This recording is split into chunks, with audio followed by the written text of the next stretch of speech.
ঘনিয়ে আসছে ঈদ, এখনও জমে ওঠেনি টাঙ্গাইলের বিখ্যাত তাঁতের শাড়ি বাজার। হতাশ ব্যবসায়ীরা। বিস্তারিত জানাচ্ছেন টাঙ্গাইল প্রতিনিধি নওশাদ রানা সানফি।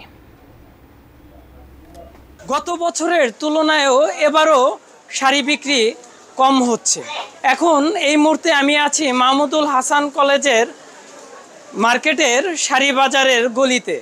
এখানে শহরের মার্কেটগুলোর মধ্যে এই দোকানটি অন্যতম শাড়িকা, কিন্তু এই দোকান থেকে শাড়ি কিনতেও সিরিয়াল দিয়ে শাড়ি কিনতে হয়। কিন্তু এবছর শাড়ির দোকানে তেমন ক্রেতাই লক্ষ্য করা যাচ্ছে না। শহরের পুরো চিত্র এটি। এছাড়াও শাড়ির রাজধানী খ্যাত পরিচিত পাত্রাইল, যেখানে শাড়ি উৎপাদন হয়, সেখানের অবস্থাও কিন্তু আরও ভয়াবহ। শহরে কিছু কাস্টমার দেখা গেলেও কিন্তু পাত্রাইলে কিন্তু খুবই ভয়াবহ পরিস্থিতি। পাইকারি বাজারে কিন্তু একদমই ক্রেতা নেই।